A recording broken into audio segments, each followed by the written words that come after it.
துதிப்பத உன் வாழ்க்கையின் வழியா மாத்திட்டீங்கன்னா உன் மனசுல இருக்கிற வழியெல்லாம் போயிடும்.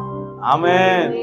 நடு ராத்திரியிலே பவுலும் சீலாவும் ஜெபம் பண்ணி கைகளையும் கால்களையும் தொழுமரத்திலே மாட்டி வைத்திருக்கிறார்கள்.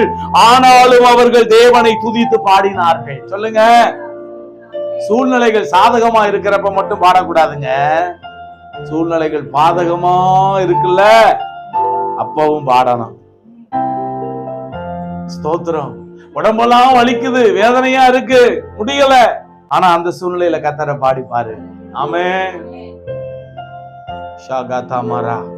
ஹல்லேலூயா. நன்றி ஆண்டவரே. காவலில் வைக்கப்பட்டவர்கள் அதை கேட்டுக் கொண்டிருந்தார்கள். அவங்க பாடின பாட்டு. ஆமென். அதான் சொல்றேன்ல, கர்த்தருடைய பிள்ளையினுடைய வாயிலே பாடுகிற கர்த்தரின் பாட்டு அதுதான் சாத்தானுக்கு வைக்கிற வேட்டு. பாட்டை கேட்டுக்கிட்டே இருந்தாங்க. ஆமென். கேட்டுக்கிட்டே இருந்தாங்க. சடுதியிலே எல்லாம் சொல்லுங்க.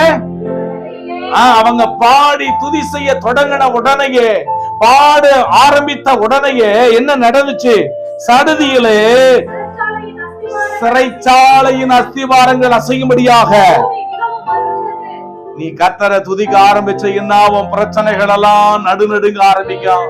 நீ கர்த்தரை துதிக்க ஆரம்பிச்சீங்கன்னா உன் வாழ்வுக்கு எதிராக போராடுகிற மனிதர்கள் எல்லாம் நடுநடுங்க ஆரம்பிப்பார்கள்.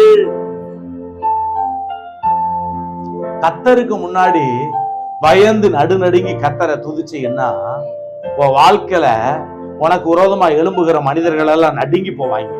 ஆமென். ஆமாங்க. பூமி மிகவும் அதிர்ந்தது. உடனே கதவுகள் எல்லாம் திறமுண்டது. யாருங்க திறந்தது? அவன் எல்லாம் சாவியை எடுத்துட்டான் பூட்டிட்டு. ஆனா கர்த்தர் கதவுகளை திறந்தார். இன்றைக்கும் சொல்லுகிறேன், நீ கர்த்தரை மகிமைப்படுத்தும் போது, கர்த்தரை வாய்களை திறந்து துதிக்கும் பொழுது உன்னுடைய வாழ்க்கையில எந்த ஆசீர்வாதங்கள், எந்த நன்மைகள் எல்லாம் அடைபட்டு கிடக்கிறதோ அவைகளெல்லாம் தேவனுடைய கரத்தில் இருக்கிற அவருடைய அற்புதம் என்கிற சாவியினாலே திறக்கப்படுவதை நீங்கள் பார்ப்பீர்கள். திறக்கப்படுங்க. கதவுகள் திறவுண்டது. கர்த்தர் நமக்காக ஆசீர்வாதத்தின் ஆண்டவர் கதவுகளை அவர் திறப்பார். ஆமென் சொல்லுங்க. நமக்காக அவர் ஆசீர்வாதத்தின் கதவுகளை திறப்பார். நன்மைகளின் பாதைகளை நமக்காக அவர் திறப்பார்.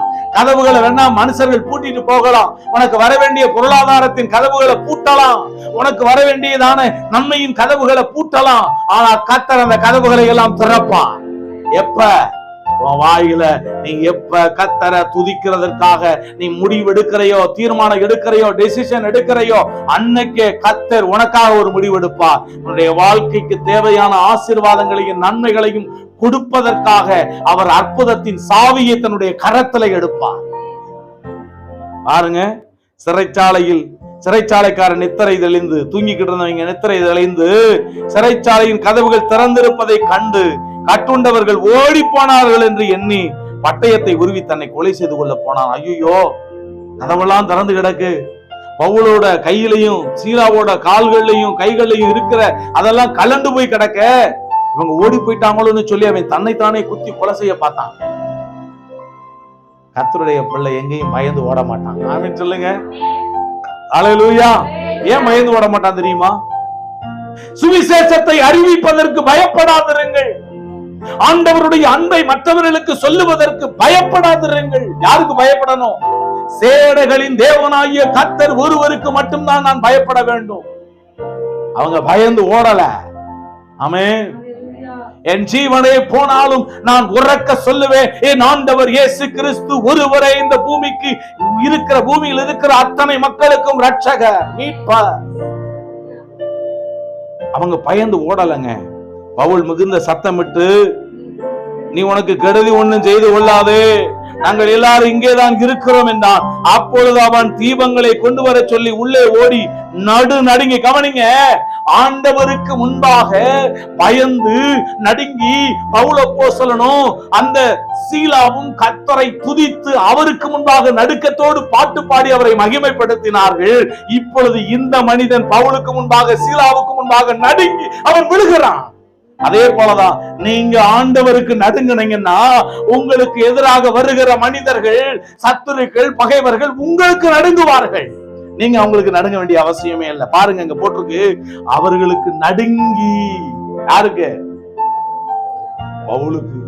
ஒரு துதிக்கிறவனை கண்டா, கர்த்தரை மகிமைப்படுத்துகிறவனை கண்டா பாதாளம் நடுங்கும், சாத்தான் நடுங்குவான், பிசாசுகள் நடுங்கும், அசுத்தாவிகள் நடுங்கும், இந்த உலக மனிதர்கள் நடுங்குவார்கள். அன்றைக்கு தானியேலுக்கு முன்பாக ராஜா நடுங்கினான், அந்த தேசத்து அதிபதிகள் நடுங்கினார்கள். இன்றைக்கு கர்த்தரை நீங்கள் துதிக்கிறவர்களாக இருந்தால் உங்களுக்கு முன்பாக இந்த தேசமானது நடுங்கும். தேவன் உங்களை கொண்டு பெரிய காரியங்களை செய்வார். பாருங்க, அதான் போட்டிருக்கு. உள்ளே ஓடி நடுங்கி பவுலுக்கும் சீலாவுக்கும் முன்பாக விழுந்து அவர்களை வெளியே அழைத்து வந்து இப்ப என்ன சொல்றாங்க தெரியுமா? என்ன சொல்றாங்க? ஆண்டவன்மாரே. என்னதுங்க? ஆண்டவன்மாரேன்னு சொல்றாங்க. பாருங்க, ஆண்டவன்மாரே, ரட்சிக்கப்படுவதற்கு என்ன செய்யணும்? இதைத்தானே முதல்ல நாங்க சொல்லிக்கிட்டு இருந்தோம். இப்ப இவங்க கேட்கறாங்க, ரட்சிக்கப்படுறதுக்கு நாங்க என்ன சொல்ல? இதைத்தான் சொல்லிக்கிட்டு இருந்தோம், எங்களை கொண்டு வந்து ஜெயில போட்டீங்க. இப்ப மீண்டுமா வந்து இவங்களே கேட்கறாங்க வழிய வந்து. ஆண்டவமாரே, முதல்ல பவுலை ஜீவலாமி அப்படியா கூப்பிட்டாங்க?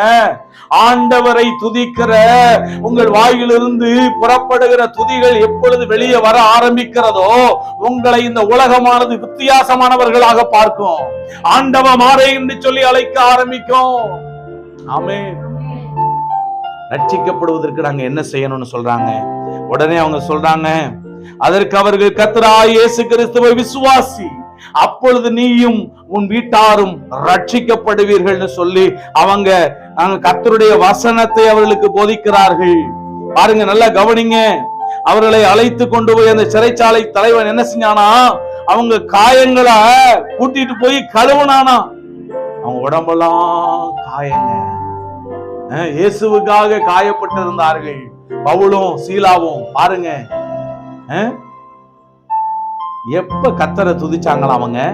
நடு ராத்திரியில எப்ப கர்த்தரை துதிச்சாங்களாம்? கையும் கால்களும் தொழுமரத்துல மாட்டி வைக்கப்பட்டிருந்த சூழல்ல எப்ப கர்த்தரை துதிச்சாங்களாம்? அவங்க உடம்பெல்லாம் தங்க முடியாத வேதனையில, வலியில, காயங்களினால ரத்தம் ஒரு பக்கம் போய்கிட்டு இருக்கு. அந்த சூழல்ல கர்த்தரை துதித்தாங்க. சாதகமான சூழல்ல தான் ஆண்டவரை துதிப்பேன் நினைக்காதீங்க. பாதகமான சூழ்நிலைகள் வரும்போதெல்லாம் சேனைகளின் தேவனாகிய கர்த்தரை துதிக்க ஆரம்பியுங்கள். இப்ப காயங்களை ஏற்படுத்தினவங்களே காயத்தை கழுவுறாங்க. ஆமீன் சொல்லுங்க, ஆமீன் சொல்லுங்க. ஆமா, கூட்டி கொண்டு போய் காயங்களை கழுவி அவனுடைய வீட்டார் அனைவரும் ஞானஸ்நானம் பெற்றாங்க. இயேசுக்காக கர்த்தரை மகிமைப்படுத்துங்க. ஹல்லேலூயா. எல்லாரும் ஞானஸ்நானம் பெற்றாங்க. ஸ்தோத்திரம். ஒரு தேவனை துதிக்கிற பிள்ளைதான் இந்த உலகத்துக்கு ஒரு பெரிய ரட்சிப்பை கொண்டு வருவான், ஒரு அறுவடையை கொண்டு வருவான், ஆத்துமாக்களுக்குள்ளாக ஒரு மனம் திரும்புதலை கொண்டு வருவான். பின்பு அவன் அவர்களை தன் வீட்டுக்கு கூட்டி கொண்டு போய் அவர்களுக்கு சாப்பாடு கொடுத்து போஜனம் கொடுத்து தன் வீட்டார் அனைவரோடும் கூட தேவனிடத்தில் விசுவாசம் உள்ளவனாகி மனமகிழ்ச்சியாயிருந்தான். பொழுது விடிந்த பின்பு அந்த மனுஷரை விட்டு விடுங்கள் என்று சொல்ல அதிகாரிகள் சேவர்களை அனுப்பினார்கள். பாத்தீங்களா? ஆமீன் சொல்லுங்க. துதிக்கிறவனை எங்க கொண்டு போய் போட்டு காவல் அறையில அடைச்சு வச்சாலும் சரி, அவன் வாயிலிருந்து புறப்படுகிற துதி அவங்களை அங்கிருந்து வெளியேற்றும். ஆமீன் சொல்லுங்க. ஆமென். நம்முடைய வாழ்க்கையில எப்படிப்பட்ட கட்டுகள், எப்படிப்பட்ட நெருக்கங்கள், எப்படிப்பட்ட போராட்டங்கள், எப்படிப்பட்ட உபத்திரவங்கள், எப்படிப்பட்ட துன்பத்தினுடைய பாதைகள் இருந்தாலும் சரி, ஆண்டவரை நீங்கள் வாய்களை திறந்து குடும்பமாக அவருக்கு முன்பாக பயந்து நடுங்கி நீங்கள் அவரை துதிக்க ஆரம்பிக்கும் பொழுது உங்களுடைய வாழ்க்கையில நீங்கள் எண்ணி பார்த்திராத அதிசயங்களை, நீங்கள் நினைத்து பார்த்திராத பெரிய காரியங்களை அவர் செய்ய அவர் வல்லவராய் இருக்கிறார். எனவே நீங்கள் செய்ய வேண்டியதெல்லாம் உங்கள் வாயை திறந்து கர்த்தரை நீங்கள் நன்றாக துதியுங்கள். உங்க வாயை விரிவாய் திறந்து, வேத வசனம் சொல்லுது, உன் வாயை விரிவாய் திற, அப்பொழுது நான் என்ன செய்வேன்? அதை நான் நிரப்புவேன். தாவீது சொன்னாரு, கர்த்தரை நான் எக்காலத்திலும் ஸ்தோத்தரிப்பேன், அவர் துதி எப்போது என் வாயில இருக்கும். ஸ்தோத்திரம். இந்த ஜனத்தை நான் எனக்கென்று ஏற்படுத்தினேன், இவர்கள் என் துதியை சொல்லி வருவார்கள். நீங்க ஆண்டுடைய துதியை சொல்லி வாங்க. தேவன் நம்மை கொண்டுதான் பெரிய காரியங்களை செய்ய அவர் திட்டமிட்டிருக்கிறார். கர்த்தர் உங்களை ஆசீர்வதிப்பார்.